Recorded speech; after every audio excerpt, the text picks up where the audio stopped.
Hello, hello, hello. I am Makenna. I am so happy to welcome you to RecipeKick today. We are in my kitchen in the south of France, and today we are making a shakshuka. We're going to talk a little bit about the history of shakshuka, and today we are going very pyramid, courageous cooking oriented version of a shakshuka, and I'm going to talk about what I mean by that very shortly. So first of all, if you are new here, I am Makenna. I am one of the co-founders of RecipeKick, and I am one of the creators of the Courageous Cooking Method, which is the first pedagogy for recipe-free cooking in the world. And here at RecipeKick, we really use that as our main way of working with food. And of course, we have things that are recipe-driven and less recipe-driven. And our whole idea is that you can use RecipeKick to be both your sidekick in the kitchen and to kick recipes to the curb. We want you to be able to do both. We think that being a good cook requires the capacity to follow recipes and to be able to create your own dishes without them. So today we are going to be using that to create shakshuka. Shakshuka is a dish that was only made possible by the humble, where is it? Let's see if I can find it. Tomato. So this is a green tomato variety that is very common in France. It turns deep red eventually, but even when it's partially ripe, it is green, and it takes it to be very, very ripe to turn red. What do I mean that shakshuka was only possible because of the tomato? Let's talk a little bit about the history of the tomato. Tomatoes are not native to Europe, which means they are not native to Italy. They are not native to Western Asia. They are not native to North Africa. They are not native to any part of Southeast Asia, South Asia, etc. They are native to Central and South America and the very, very bottom part of what is currently the United States. So the tomato only made it across the big wide world in the kind of period of colonialism where we were moving a lot of things from Europe and Asia to South America, and then bringing things from South and Central America back to Asia. This influences so much about cuisine. And I've talked about this before, but one of my favorite things to blow people's minds about is that Italy has only been using the tomato since the late 1500s. Most people thought it was deadly during that period of time. And it wasn't until the late 1800s, so less than 200 years ago, 150 years ago, when it was widespread throughout Italy. So that is to me, wild, because I always think of the crux of Italian food, modern Italian food, is the tomato. And yes, while that is true, it is not the only thing that really makes Italian food Italian food. There's eons of history around Italian food that is basically tomato free. So I find that very interesting. So that means that shakshuka, which is a base of tomato and technically this, I already cut the cheeks off, it's a bell pepper, isn't really a thing until the tomato and bell peppers made their way over here. Bell peppers followed a similar trajectory, but they have a little bit more complex of an origin than the tomato itself. So we won't go into that today. We're going to focus on tomatoes because my key is to teach you that tomato is new to Europe and to Western Asia and to North Africa compared to where the tomato comes from. So that is super important to understand about what creates the origin of shakshuka. So shakshuka literally comes from a bunch of different Berber words and other kind of North African, Tunisian dialects that means to shake or to shimmy. And that's what you do when you make it. You chop a bunch of things up, you put it in a pan, you give it a shake, and then you add some eggs and you keep shaking it so that it doesn't burn and so that it becomes really nicely poached, the eggs in this sauce. Today, what I mean by using the pyramid very effectively to talk about shakshuka is that we are going to stay very, very, very, very much in the land of compliments. Compliments and contrast is something that people ask me about all the time. And my favorite way to cook in an example like this is to stay in one complementary color and run with it. And so today we are staying in the land of green. We have green tomatoes. I have green vegetables, such as spinach. I have an array of green herbs. I have green alliums, right? So I have a bunch of pre-sliced, because I could. It was what was available today easily in the grocery store. Pre-sliced green leeks.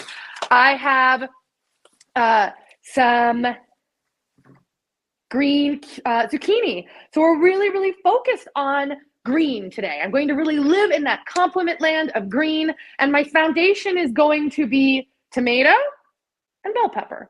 So already tomato and bell pepper bring a little bit of contrast in terms of textures and flavors, but in terms of color, they are the exact same. So while we might play in contrast land a little bit today, we're primarily living in the land of complements to really show you how you can take something from a bunch of the stuff you have in your pantry and turn it into something new and delicious. Let's dive into this shakshuka. So what I am going to do is I am going to start with a nice cast iron skillet. That is how I'm going to be cooking my eggs. I love it. This cast iron skillet. Can I say that? I love this cast iron skillet. It is a made-in cast iron skillet. I love it. It's made in France. It's made by Made In, and it's one of my faves. There are plenty of brands that make great cast iron skillets.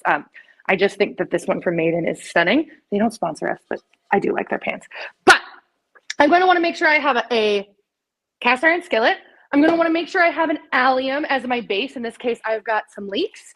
I want to make sure I have my foundation because of all of the things that we can play with. And my foundation is going to be tomatoes and peppers, and that is going to be our focus today. These things that were imported from other places, brought to Western Asia and North Africa to make all of these delicious dishes that we kind of consider like the quintessential dishes of this region. So when I refer to Western Asia and North Africa, it's often referred to as the Middle East and North Africa. People keep debating on how to refer to it. So something that in the world of political food is very complex, but because we are talking about primarily something related to the Ottoman Empire, which is where these were imported from during colonialism, that's what we're going to be focusing on. So I am going to also be using olive oil. My olive oil today is going to be Graza. Woo! Almost flew out of my hand. Slippery. It's oily. What can I say? And I love it because it's also green, so it's like matching my colors, right? And that is going to provide a really nice fat base for my dish. And I basically have everything possible green on my table. I'm gonna let you take a look at my table, and you will see I am like really leaning in green, right? We are playing in complements today. You can really see how I'm leaning green. Lean, mean, and green, right? I've got my green bell pepper. I've got my spinach. I even have some green olives to play with. I don't know if I'm going to use them, but I have them. And I also went really green on my dried herbs too.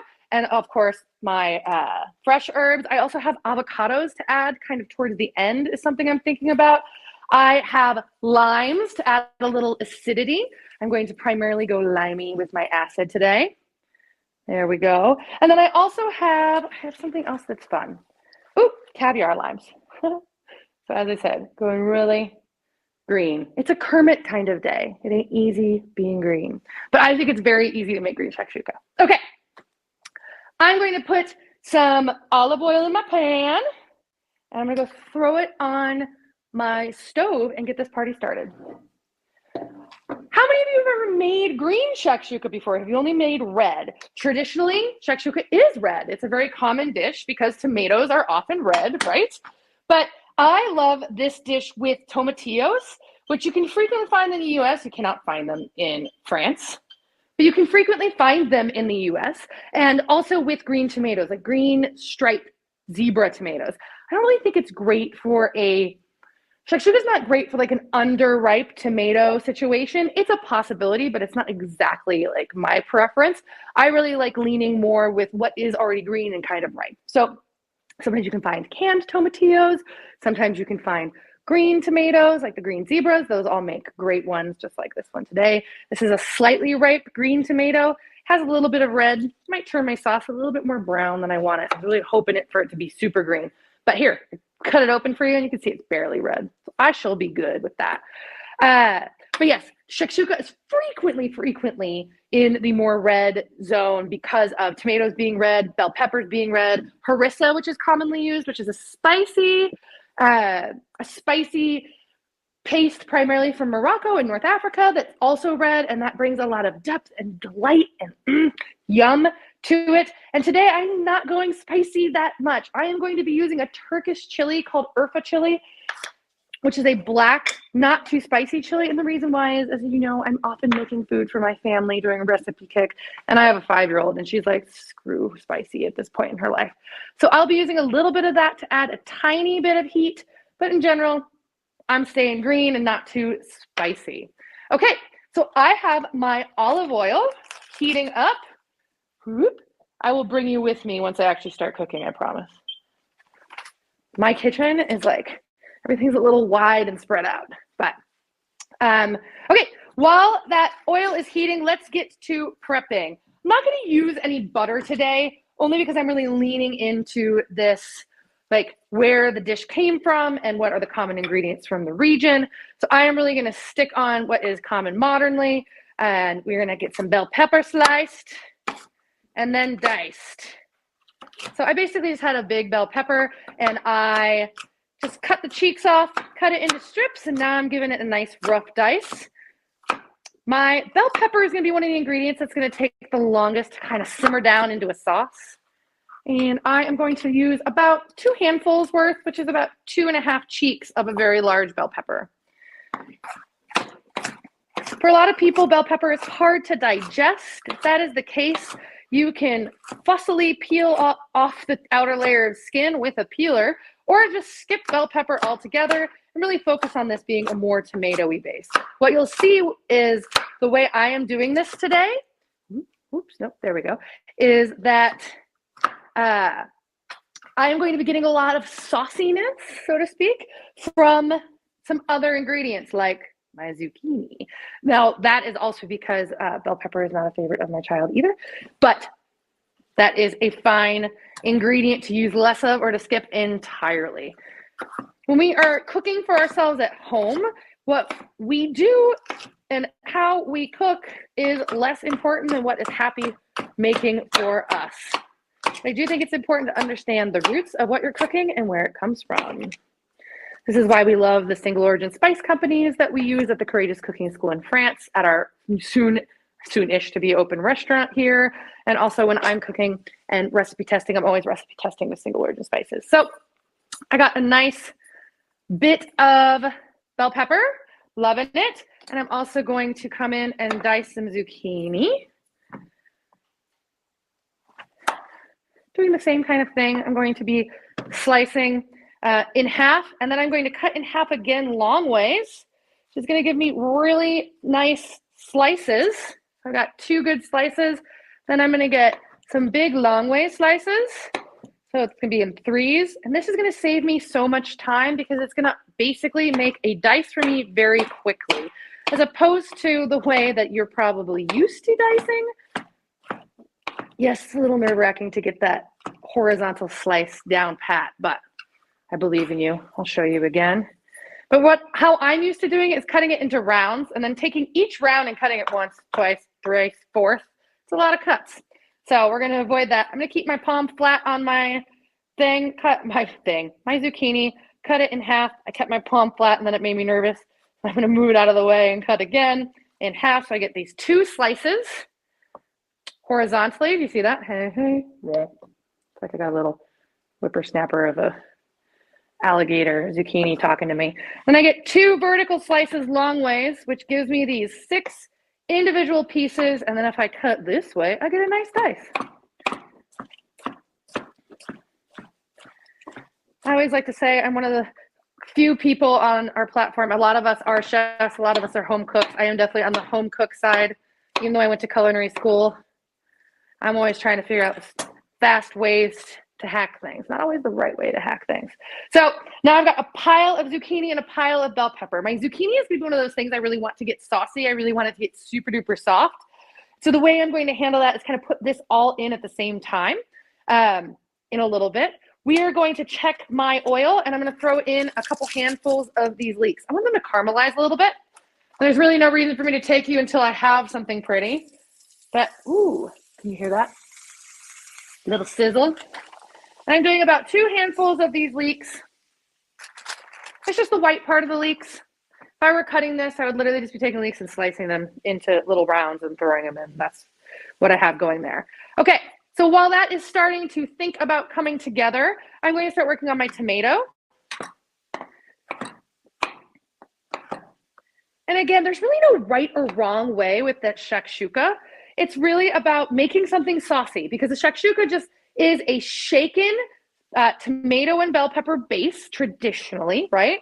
With a poaching of eggs in that flavored liquid.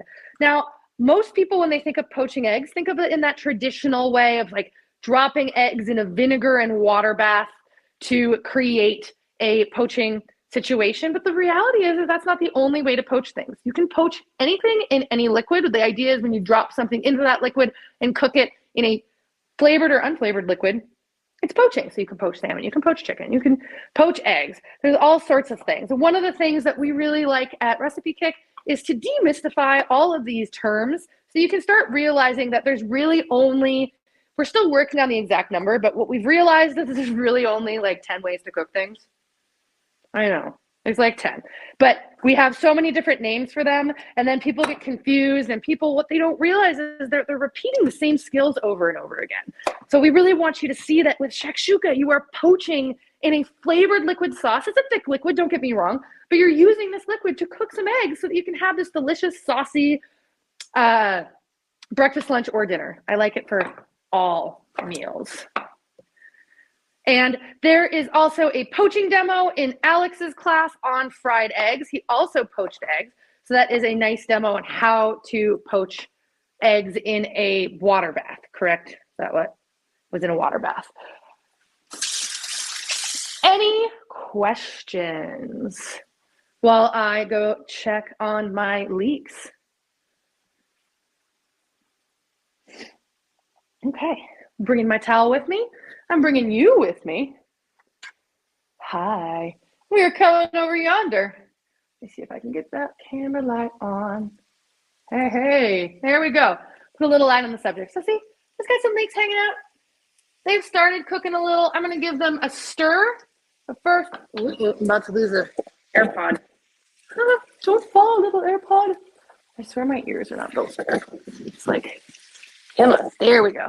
And yes, I know they come with different sized ear caps. Don't at me on that one. I'm well aware. Okay, this is the correct size for me. So it'll work. I have them. They're starting to just start thinking about sweating. I'm going to give them a little bit of salt here. The salt really allows the liquid to start releasing from them so that they can start cooking down a little. I am debating whether I'm going to put any garlic in at this stage. I have garlic. Let's see. Do I feel like adding garlic? Sure. Why not?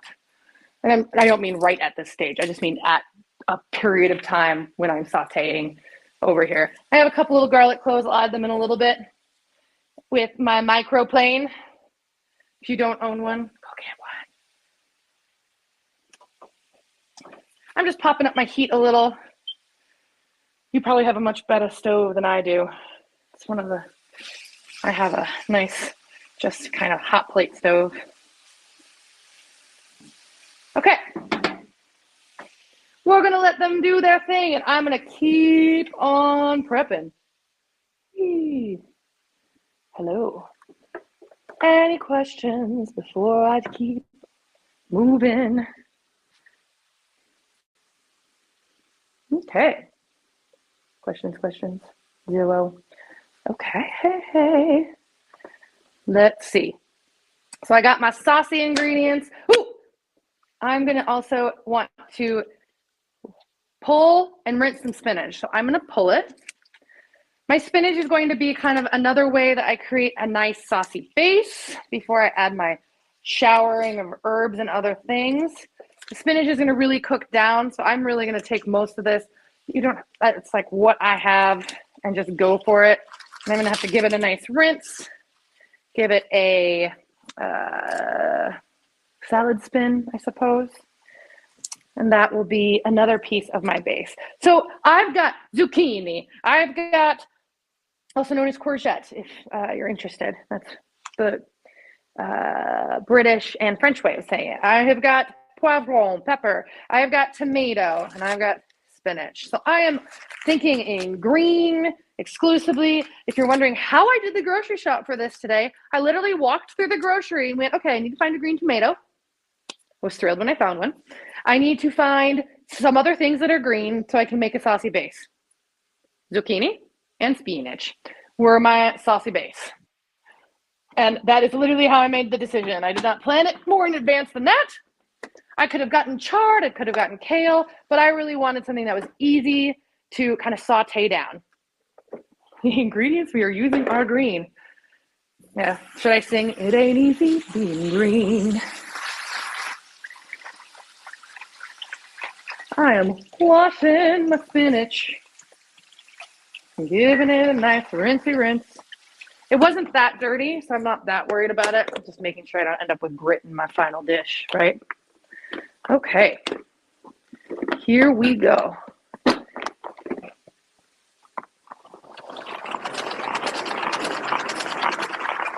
Do we have takeoff? I feel like we have takeoff. Okay. Ooh. I'm going to wait to kind of chop this spinach until I have some more action over yonder. I'm going to walk with Cam B back over to my stove just in case you want to know what I'm up to. Hey-o. Here we go. Boom shakalaka. Okay, let's see. Oops, I gotta, there. I have a green measuring cup in the way. Oops, hello. There we go. Okay, so I'm getting a little caramelization, loving it. I'm gonna rotate that a little so that you can see better, more better. Perfect. I wanted a little bit of caramelization, I got it.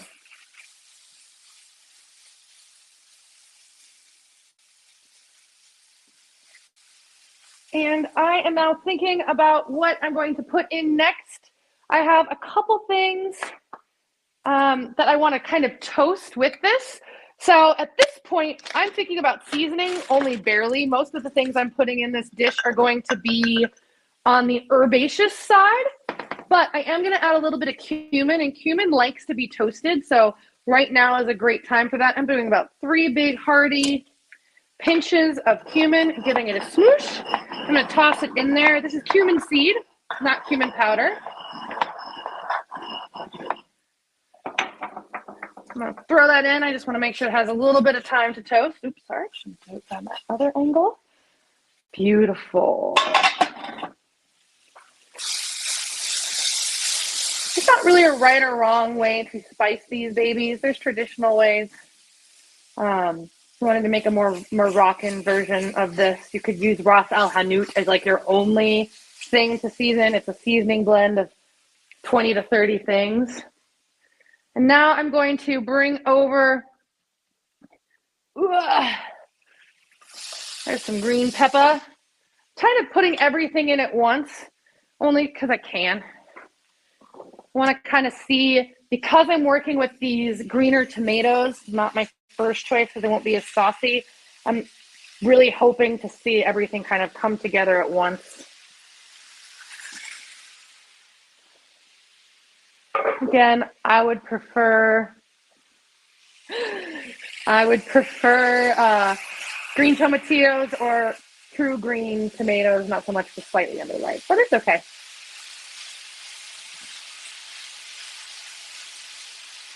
Not hating that. That's already looking good.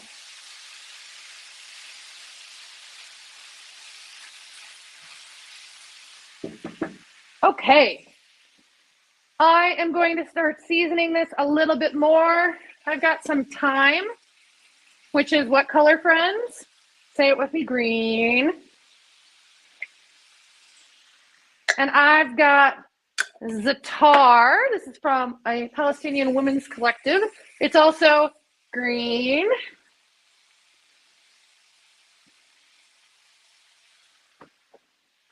And I am going to give this, let it sit actually. I was going to hit it with some acid, but I'm going to give it a moment to sit. Let it kind of soupify. Jalapenos would be a great thing to add. I do not have jalapenos because I live in France. This would be lovely. Time to add some jalapenos. I do have bird's eye chili, but too spicy, again, for my sweet family. The one thing I am debating is because of the lack of sauciness from my tomatoes, as I am debating putting in a little bit of coconut milk, but I don't think I'm going to. I have reasons. I'll tell you what those reasons are in a second. There's usually a method to my madness. Okay. I got everything kind of coming together. I'm actually, because I'm trying to get it to stay on the saucier side. Come see the saucier side of Sears. I don't think that's what they actually meant. They said softer, right? But maybe they would have done better if they had seen the saucier side. Okay, I'm gonna give this a nice little lid, because I want that liquid to stay in there. I was getting nervous of, oh goodness, I'm gonna have all this cooking and sitting for a while and it's not gonna ever saucify. So I'm gonna let that saucify, and I am going to now think critically about other things I can add. So what I said was, oh, am I gonna add coconut milk? Well, probably not, because what I think I might add is some chickpeas. Chickpeas are very common in that region where Shakshuka is from. And what I like is it makes it a little bit heartier of a meal. It gives you another thing to kind of be digging into, and it's really rich in protein. And I know, yes, eggs are rich in protein too, but I really like the idea of adding a little bit of chickpeas. And to me, coconut milk is just not the right direction. So that is that. Any questions? I'm coming back. Coming back over here. Coming back over here. Okay. We'll be adding lime, which is green. We'll be adding lime zest, which is green. And we'll be adding all sorts of herbs later, which are green. We are in Greentown. Okay, so far, I have added, we should really have a green counter. I do have avocado too. Yes, avocado will be going on it as well, but at the end. I don't want to cook it into it. I don't want it to get too mushy. I want it to be nice on top.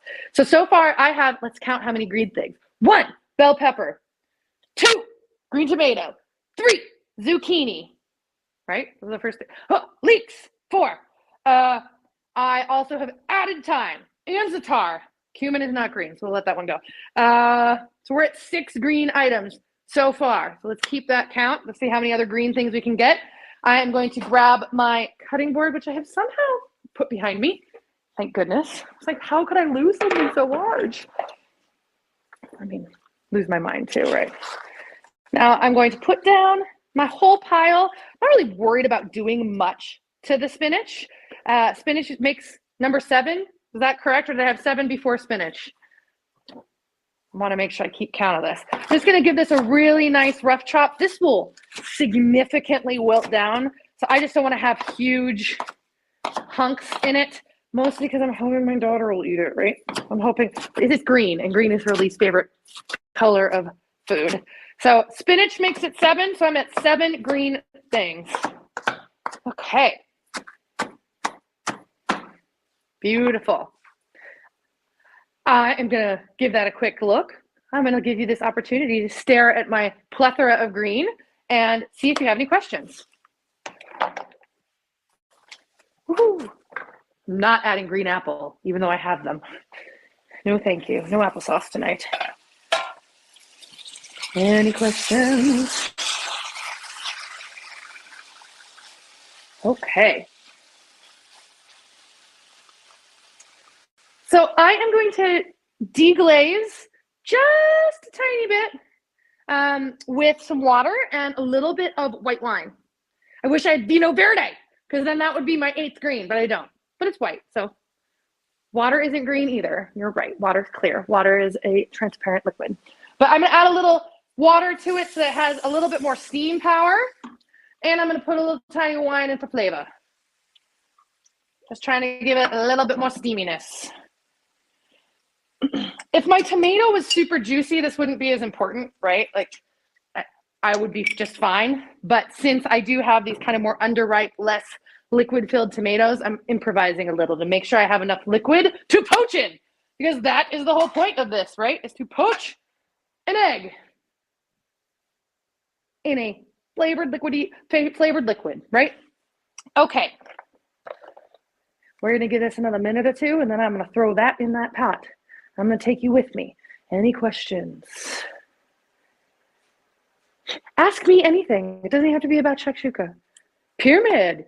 Yes, absolutely. So let's think about this pyramid. Let's go back to the pyramid and talk about it. We've got our foundation. We've got our historical, traditional foundation of tomato and bell pepper. Those are our bases. They are complements in colors, but contrasts in flavor and texture. There are only two ways we can affect the texture of an ingredient. It's first what it has, and like it naturally has a texture, right? And there are two ways we can influence that. One is we can cut it. Two is we can cook it.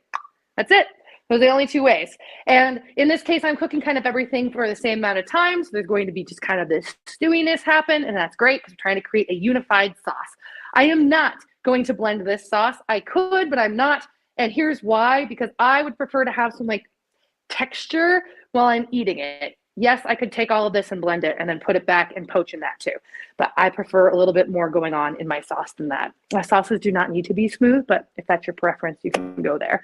I have additionally some additional complements to that foundation in the color of green, since that is our theme of the day. I have zucchini and I have leeks. So leeks is one of my aromatics. Also, it is an allium. It is delightful. It is green, of course. And if I had had ramps, that would have been so nice. I could have used green onion. I also could have used garlic scapes, but it is definitely not garlic scape season. So that is a bummer. This is so much fun in the spring when you do have garlic scapes, though, because it creates like just that green all the way through.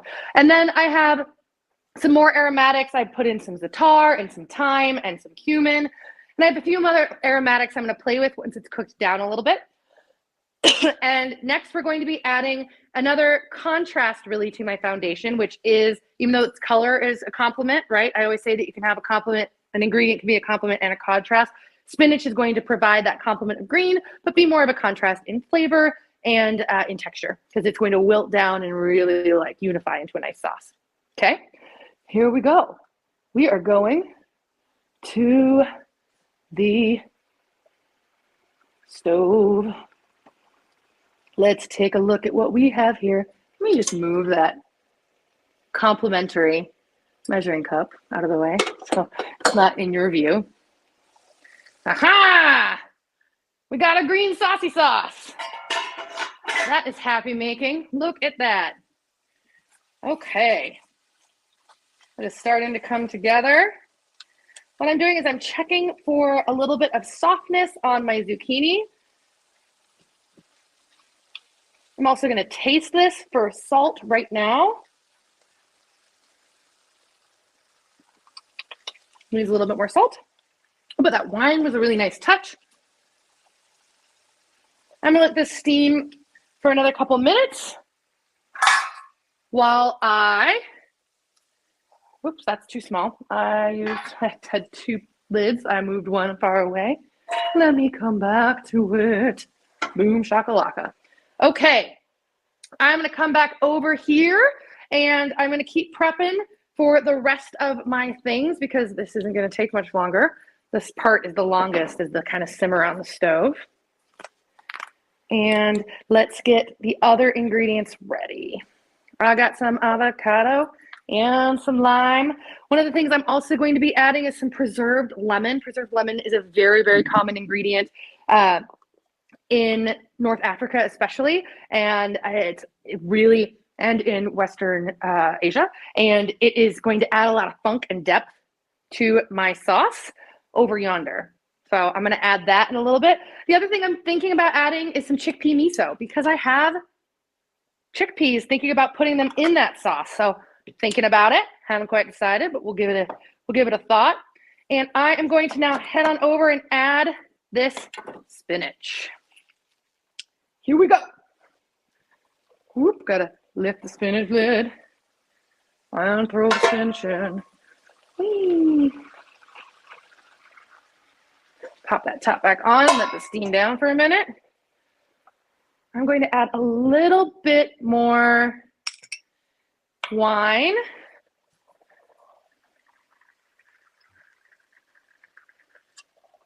So when I'm making shakshuka, I'm not really thinking about adding contrast to texture within the dish itself. I'm really focused on the complements of that dish.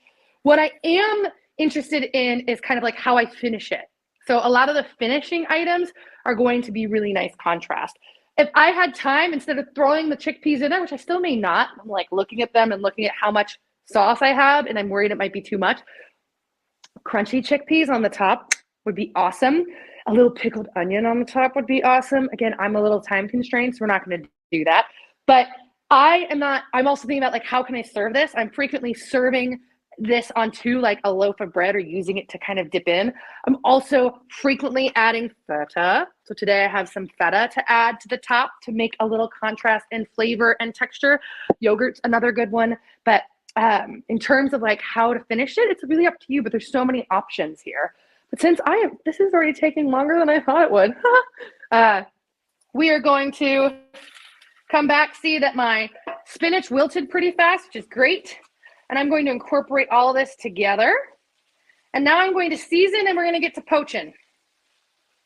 Now I'm looking at this and I really want to add chickpeas, but I'm really nervous about space. Because what you need to make sure you have, oh, hello, we've got some steaminess going.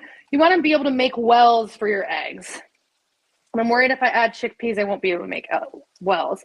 But it's such a nice thing in it. But maybe we'll skip it today. You can always roast them and throw them on top and give them a really nice crisp. So I am checking that for flavor. I am seasoning with a little bit more salt.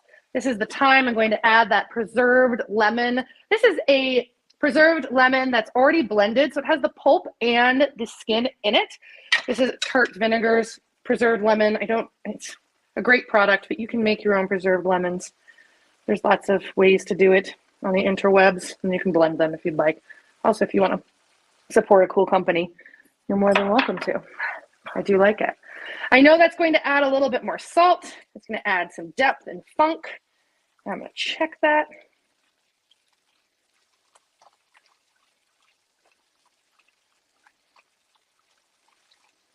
Here we go, stirring. Let's see how this is tasting. Yum. This is also when I'm going to add a little bit of that garlic that I was in debate about. I do the microplane with that. Woohoo! Just peeling my garlic over here. Don't mind me when I'm peeling my garlic. Any questions while I peel? Heading back over to the stove. If you have questions, I can answer them. So now you can see I've got a nice green color. That makes me happy. Add in a little bit of garlic in here. This still has like another 10-15 minutes to cook. So with the eggs being poached in it. So I'm not worried about the garlic being too strong. I could add a few more, but again, if I were eating this, it would have 3 to 4 cloves of garlic in it. Since my child is eating it with me for dinner, that's far less. I'm already hoping I can convince her to eat spinach because she just won't know what it is. Okay. Checking again for seasoning. Okay. I'm a little bit more za'atar. I don't need any more time. Cumin's good. I love the za'atar. We're going to add another good, serious hunk of that. And now is a good time for me to add a little bit of lime juice. I'm going to save the zest for the end, which I always prefer to zest citrus whole. It's so much easier. But in this case, and frequently is the case, you don't always get what you want. Sometimes you get what you need, right? I need lime juice now. Okay. Gonna give that a stir.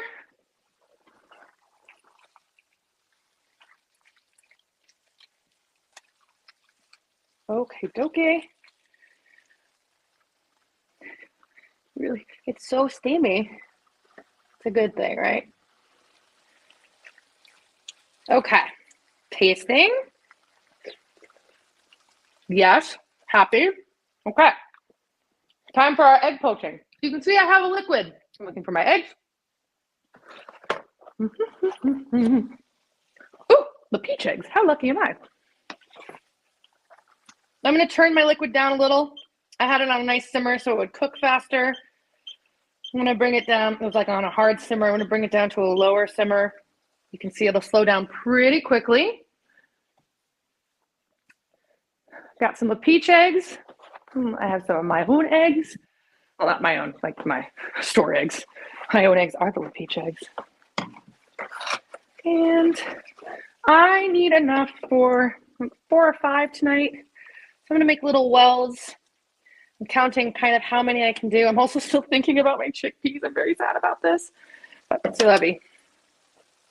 So the wells are going to refill, but mostly with the liquid, like the actual liquidy part of the liquid, not the more solid part of the liquid. That's another reason why I like the chunky sauce.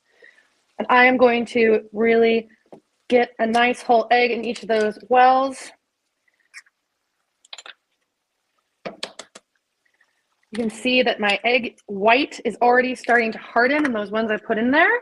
This happens pretty fast, which is nice. I'm at 4. I'm going 5. Oops, that one I needed a little bit more well. I'm just going to create one for it. See, nice. So shakshuka provides somewhere between a poach and a steam. You can also bake this. It's just not my preference. And the reason this is a tiny egg, it's so cute. Again, sweet little peach egg. Oops, just what I wanted to throw in a yolk or a shell. Great, I got it all. It's somewhere between a poach and a steam, and here's why. So it is poaching kind of around the sides. Again, I'm creating a little bit more space for that white to slip in so they can poach well. And I'm also going to put a lid on this and let it steam for a couple minutes too. Once the white has started to harden is when I'm going to throw my lid on. So I'm watching and let it do this. This takes about 3 to 5 minutes, but this is also a time when you would shake it if you wanted to, because I don't want the bottom to burn, but I have it on a low enough temperature, it should be good. And I'm just kind of making a little extra space for my white to kind of slip in between the saucy bits. So the nice thing is that then gives more egg throughout the whole thing. Here we go. Yay. Okay. Beautiful. Any questions? Give a better view of the pan. Okay. I can do that. Let me give you some space. I have such limited depth of field as over here, but let me give you, I'm on my most low situation. There we go. Hey! Let me come through and give that a nice whippity whap. Oops, let's not burn down that temperature. Okay, so that is looking fun. Let's fix that. Maybe. My temperamental stove is doing its temperamental thing. Oh, we're just gonna let that use residual heat. Ooh, that doesn't quite work.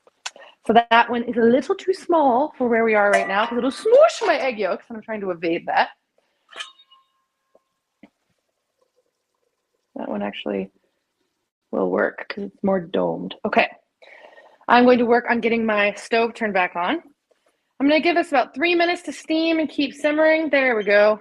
1, 2, 3.5, and there we go. So it is covered. We're going to give that 2 to 3 minutes, and I'm going to bring you back over here while I prep my final toppings. Questions? Yes, we are currently working on designing a studio kitchen for RecipeKick for the France talent. It's a weird thing to say, but yes, we will have a very cool range where you can see everything much easier. And I am pulling out some avocado. Yeah, she's a beaut. My first one, not a beaut. Giving this a nice slice. So my favorite way to slice avocado is probably the wrong way. What I really like to do is cut it in half. Well, it's actually probably the right way, but I like to cut it in half, peel it, and then give it a slice. I will show you in a second what that looks like. Okay. Any questions about green shakshuka? Does anybody think they're going to try it? Get some more green in their life? Okay. Here we go. Big knife. Pull out that pit. Peel the avocado. Get that peel nice. If it's not too ripe, this is super easy. If it is overripe, this is very challenging. And then I just scoop it out into hunks and throw it on top. So once I have that, I just give it a nice, quick, and easy slice. You can't see because I don't want to make you seasick, but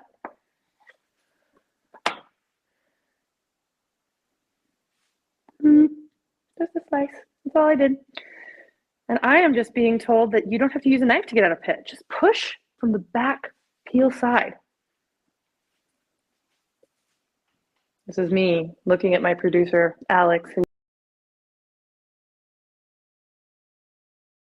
Class, it is in there. It's available as a recording for our paid members.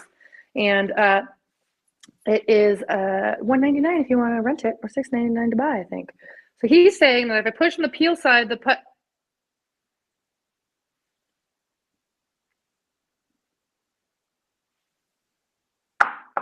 drop. He's correct.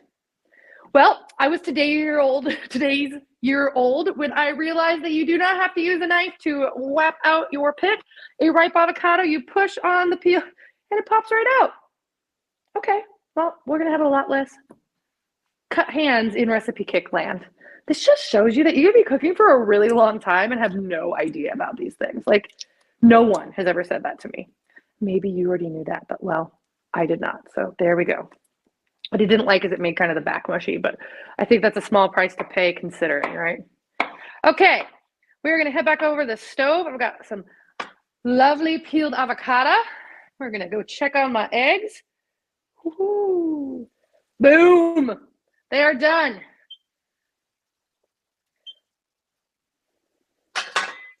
I got nice cooked white. The yolks are still soft in the center there. A lot of people complain that this method you can't see the yolks. Well, you know what? This really cool thing is that you can cut open the yolks and you can still see them. Like so. Just kind of, before you serve, pull that white off and you will still be able to see the yolks. Look at that. This actually could use just like 1 or 2 more minutes, but there's residual heat. Isn't that fun? So there you go. This is like what food stylists do, right? You don't need to do this, obviously, but maybe we should also just enjoy that sometimes food isn't going to look styled and it's just going to be delicious. But since I wanted to prove to you there are options, you can just kind of pull that residual off. This needs a couple more minutes. That means I have that was one of the last eggs I put in, so I'm just going to give that a rotation because I also have a hot spot on the back of that, and I know that. I'm going to pop that back over for 1 minute. Any questions? Other than get in my belly. Love that. Okay, so I've got 3 halves of an avocado, which is plenty for me. And I have all of these lovely herbs. I have my Urfa chili, which I am actually going to add right now because I want it to spend a little time in the sauce, but not too much because a chili, the more time it cooks, tends to get a little spicier. So I'm going to pop off my steaming lid. I'm going to put a little Urfa, just a tiny bit, into my green sauce around my eggs. Pop that back over. And we are going to get finished. So one of the things I am in debate about is adding these green olives. Hell yeah, I'm going to add those green olives. They're delicious. They may be too salty because the sauce is pretty salty because of that preserved lemon. I like salty though, but I'm going to give it a shot. I'm going to prepare them anyway. I'm going to just kind of give them a nice rough chop. Really, really, really rough. You'll see when I shower them on. Like nothing. These are just kind of run-of-the-mill pitted green olives. They kind of taste like the equivalent of the ones you buy in the U.S. with the kind of pimentos in them, right? That kind of same level of not special, but still delicious. I'm going to do some cilantro, which is going to be a really nice complement to the cumin that's in there. If you don't like cilantro and it's because of genetics, I'm really sorry. I know that's a really bummer. Can't hold it against you. It's not like you came into the world choosing not to like cilantro. Okay. And I have mint. I'm not going to go with mint because it just doesn't sound good to me, especially when I'm leaning towards these olives. I'm going to taste the olives and mint together because I might be wrong. I'm frequently wrong about these sorts of combos. This is when people say nothing goes with it. Well, certain things just don't go. How do you know until you taste it? My daughter put banana in soup the other week, and I thought it was vile until I tasted it. It was actually really good. But here's the point. The olive and the mint is awesome. So, changing my mind, I'm going to add a little bit of that mint.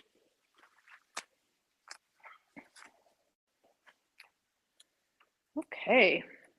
So I've got mint, I got dill, I got cilantro.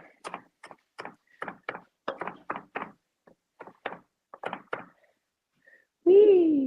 I got avocado, I got green olives, and I got shakshuka on the stove. Here we go. Hey, those are some good looking poached eggs. I'm gonna turn that off. I'm gonna take this with me, find a spot for it to land. Maybe. Okay. Sorry. I will be right back with you. I'm here. I promise. Making room on my very small island for you to join me. Da da da da. Okay. I have made the space. I have landed the shakshuka. I am taking you with me. Doop, doop, doop, doop, doop, doop, doop. There we go. Here we go. Let's put it all the way down, right? There. Shakshuka. Okay. We're in finishing land. So I decided not to go chickpea, right? So this is one of the things I want you to learn while you watch me think through this. I had this in my head, but because I didn't add the chickpeas, I didn't go with the chickpea miso. I let the salt be other things, right? Okay. So now I've got avocado. What I'm going to do is I'm going to take a couple slices of avocado and kind of nestle them in between my eggs, right? Any questions while I played? La, la, la, la, la, la. Yep. No questions?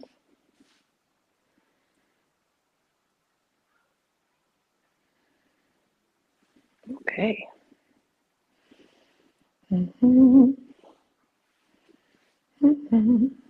Little chef snack left of avocado that I don't want to put on there.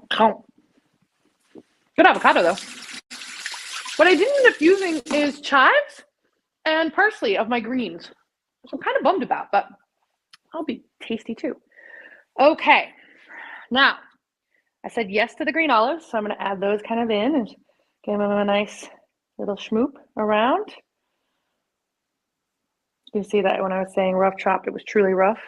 I am going to mix my herbs together, which I have dill and mint and cilantro here.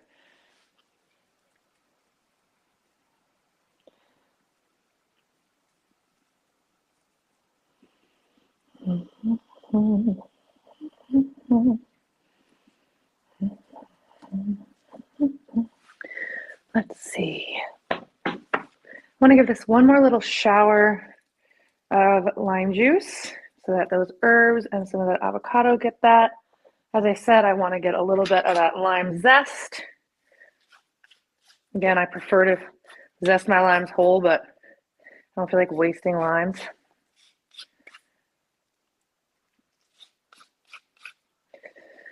For the cooking, I used the sizzle of the Graza, and now I'm going to use a little bit of their drizzle. They are also not sponsored. We are not sponsored by them, but I will tout them.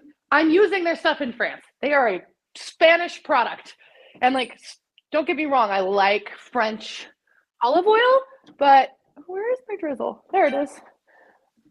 I just think that for what you can get in the US, their product really is like the best thing right now out there.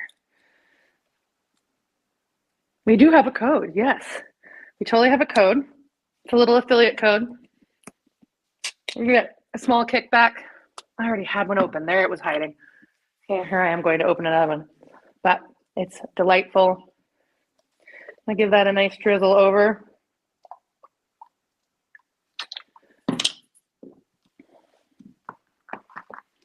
I am going to check these caviar limes. I'm hoping they have something in them, right? That's nice. I have my feta. Everything else is kind of out of the way, right? We're good. Okay. You don't need to see my chaos. Oh, this is not green. It said it was green. It lied to me. It's pink. But hey, so a little surprise contrast in the end.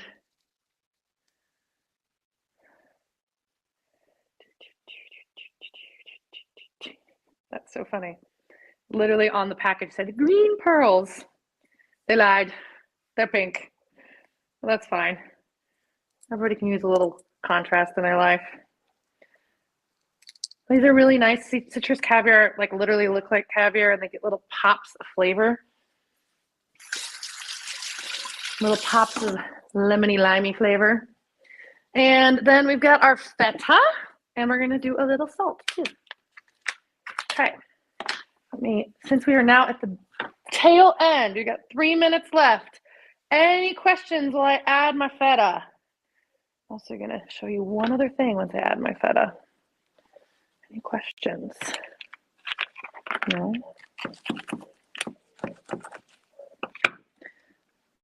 And Alex, I actually don't know if the code is all caps or lowercase. We may have to test it. Friends who are watching, if you order from Graza. I don't know. That's what I'm saying. Okay. Now we've got a little bit of feta. There are a number of ways you can serve this. You can serve it on some toast. You can serve it like just kind of on a bowl. You can serve it on top of potato. You can serve it on top of sweet potato. Next week, I'll be coming at you with a hash, which we'll be cooking a breakfast, another egg dish, weirdly enough. But it's sweet potato based and like all the tasty nummies. Okie doke. There we have it. I am going to let our beauty happen. And I'm going to go get a fork and tell you about my green shakshuka and how I feel about it. So how many green things did we end up with? Let's see. We had tomato. We had pepper. We had poireau, leeks, pepper. Why am I losing my mind already? Let's start with leeks because that's what I did first. And then we had tomato. Then we had pepper. Then we had spinach. We had thyme. We had za'atar. We had green olives. We had avocado. We had dill. We had mint. We had cilantro. It's at least 11. At least 11. Oh, limes. That's 12. Olive oil. This one is green. It's magic. So I think we have 12 green things and a surprise pink. It's like having, what would you call 13 babies and having one, you're like, oh, they're all girls. And one's magically a boy. It's like having, what would that be? Deuxuplets? Tresuplets? I don't know. No one's ever had 13 babies, at least not a human made it. So we probably never. Trying to get a good bite here. We gotta really dig it. There's that liquid. Look at that yolk. Yay! It's the other thing. You don't really have to worry about the yolks in a green shakshuka because it's covered with all the other delicious stuff. Okay, here we go. You notice I didn't put any pepper. I could have. Oh, I forgot flaky salt. I'm glad I forgot flaky salt. It doesn't need it.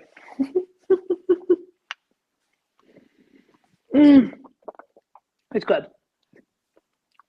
That's very good.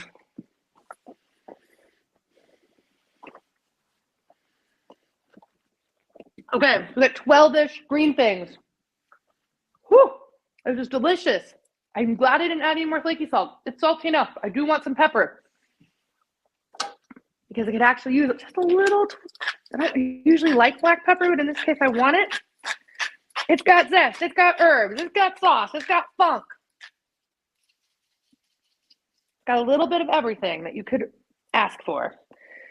You could have used yogurt instead of feta. You could have put garlic in that yogurt and spiced that yogurt. That added even another layer of flavor. But instead, I didn't because of time. And, RecipeKick is here for an hour. Max. I went 1 minute over. We are still doing our holiday specials. If you want to gift RecipeKick to people, you can. You can give them a 3-month membership for $48. You can buy them a year-long membership, which includes one of our lovely aprons, which are almost sold out. We're going to have some new ones coming in soon. And comes with a membership to Curio Spice Co. and all sorts of great things. I can't remember the price of that, but it's on our site under holiday offers. We would love to keep producing RecipeKick for you and all of your friends. And tomorrow we have a class with Aurora on holiday pasta. Please attend live if you can.